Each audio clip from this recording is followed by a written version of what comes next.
अभिनंदन है आपका हमारे YouTube चैनल पर।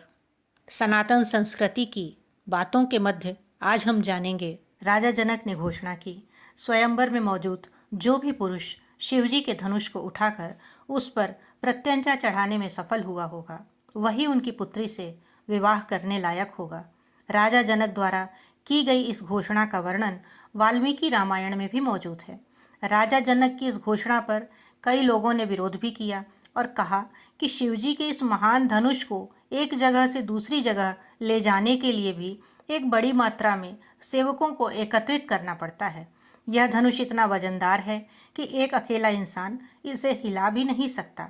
इसके उत्तर में राजा जनक बोले, यदि मेरी पुत्री सीता इस धनुष को एक हाथ से उठा सकती है तो उसे विवाह करने वाले वर को भी इसे उठाकर दिखाना होगा, तभी वह मेरी पुत्री का योग्य वर कहलाएगा। सीता के स्वयंवर में न्योता भेजने की सूची में लंकापति रावण का भी नाम जोड़ा गया। रावण, जो कि एक महान शिव भक्त, एक महापंडित है, यदि वह स्वयंवर में आया तो यकीनन शिवजी के धनुष को उठा ही लेगा। रावण, जिसने स्वयं अपनी भक्ति के जोर पर विशाल कैलाश पर्वत को भी अपने हाथों से उठा लिया था, वह शिवजी का धनुष उठाने में सफल जरूर होगा। कुछ कथाओं में से ऐसा कहा गया है कि रावण यदि सीता स्वयंवर में आया था तो वह केवल शिव धनुष के लिए। रावण ने कैलाश पर्वत को उठा लिया, लेकिन सीता स्वयंवर में धनुष क्यों नहीं उठा पाया? अक्सर लोगों के मन में यह सवाल आता है कि रावण ने कैलाश पर्वत को उठा लिया, लेकिन सीता स्वयंवर में शिव के धनुष को क्यों नहीं उठा पाया? भगवान शिव का धनुष बहुत ही शक्तिशाली और चमत्कारी था। इस धनुष को भगवान शिव ने स्वयं अपने हाथों से बनाया था।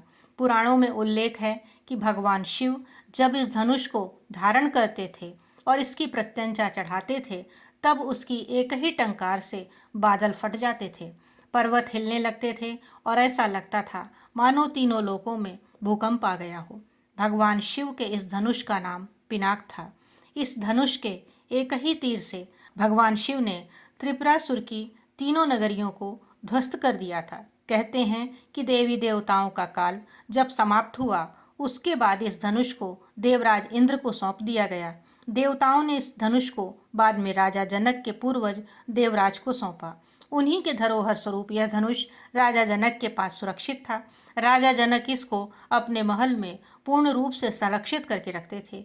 एक बार अचानक बाल्यावस्था में देवी सीता ने खेल खेल में उस धनुष को उठा लिया, जिसको देखकर राजा जनक आश्चर्यचकित हो गए। उन्होंने मन ही मन प्रतिज्ञा कर ली कि सीता का विवाह उसी से होगा जो इस धनुष को उठाकर इस पर प्रत्यंचा चढ़ाएगा। क्योंकि शिव धनुष को उठाने के लिए शक्ति की आवश्यकता नहीं थी, बल्कि इसको उठाने के लिए निरहंकार और प्रेम की आवश्यकता थी। जब रावण इसको उठाने के लिए आया तो रावण के मन में बहुत ही अहंकार था। उसके मन में भगवान शिव के धनुष के प्रति सम्मान कम था और खुद के लिए अहंकार ज़्यादा था। धनुष को उठा नहीं पाया। कहते हैं जितनी शक्ति रावण उस शिव धनुष को उठाने के लिए लगाता था, शिव धनुष उतना ही भारी होता जाता था।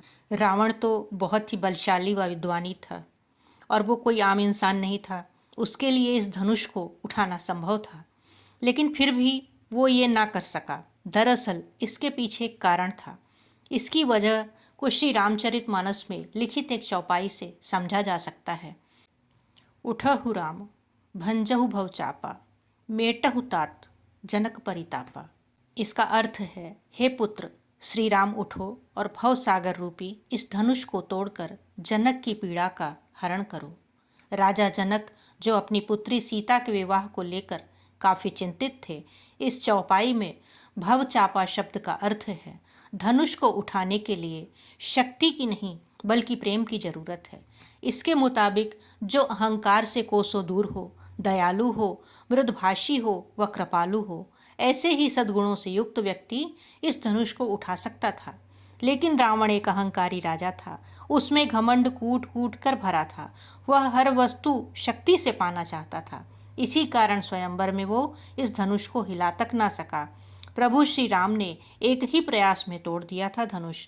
रामायण के अनुसार जब इस स्वयंवर में प्रभु श्री राम की बारी आई तो उन्होंने भगवान शिव के इस धनुष को बड़े ही सम्मान से प्रणाम किया, उसकी परिक्रमा की और जब उन्होंने इसे उठाने का प्रयास किया तो एक ही बार में वो सफल हो गए।